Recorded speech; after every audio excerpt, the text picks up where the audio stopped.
Meet లో మరి పాల్గొంటున్నటువంటి పెద్దలు గౌరవనీయులు శ్రీధర్ బాబు గారికి, అదేవిధంగా చిన్నారెడ్డి అన్నకు, ఇంకా రామ్మోహన్ రెడ్డి గారికి, సోదరులు నాతో పాటు పాల్గొంటున్నటువంటి సోదరులకు, పత్రికా మీడియా సోదరులకు అందరికి కూడా, సోదరిమణులకు పేరు పేరున నూతన సంవత్సర హృదయపూర్వక శుభాకాంక్షలను తెలియజేస్తా ఉన్నాము. అధికారం పోయిందనేటువంటి అక్కస్తోటి అసహనంతో కూడినటువంటి దుష్ప్రచారానికి ఈ బీఆర్ఎస్ పార్టీ ఒడిగట్టిందని చెప్పడానికి మాకు ఎలాంటి సందేహం లేదు. ఎందుకంటే ఇందాక మా పెద్దలు శ్రీధర్ బాబు గారు చెప్పినట్టుగా వారు అసెంబ్లీ సమావేశాన్ని ఏర్పాటు చేయడానికే 36 రోజులు టైం తీసుకున్నటువంటి గనులు వాళ్ళు.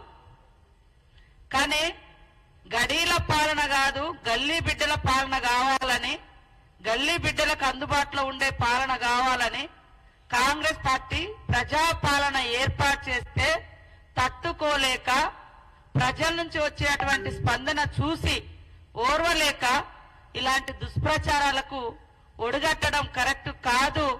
ఒకసారి ఆత్మ విమర్శ చేసుకోండి, ఆత్మ పరిశీలన చేసుకోండి అని ఈ సందర్భంగా ఈ బీఆర్ఎస్ కుటుంబ పాలన పార్టీకి తెలియజేస్తా ఉన్నాం.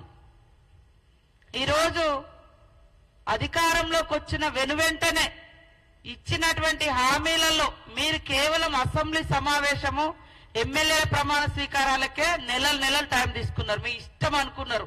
ఈ రాజ్యము ఒక ప్రజాస్వామ్యం లేదు, ఒక రాజ్యాంగం లేదు, ఏది లేదు.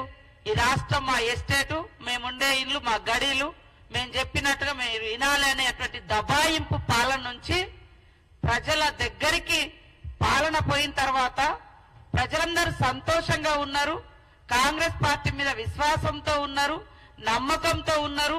ఇచ్చిన ప్రతి హామీ అమలు చేస్తున్నటువంటి విశ్వాసము, ఆ యొక్క ధైర్యము ప్రజలలో ఉంది. కానీ ధైర్యం కోల్పోయింది ఎవరు అంటే ఈ బీఆర్ఎస్ పార్టీ వాళ్ళు. అధికారం లేకుండా బతకలేనటువంటి పరిస్థితి ఉంది. అహంకారము, అధికారము, పెత్తనము ఇవన్నీ కలగలిసినటువంటి నాయకత్వం, ఫ్యూడల్ నాయకత్వం వాళ్ళ యొక్క టీఆర్ఎస్ పార్టీ నాయకత్వం.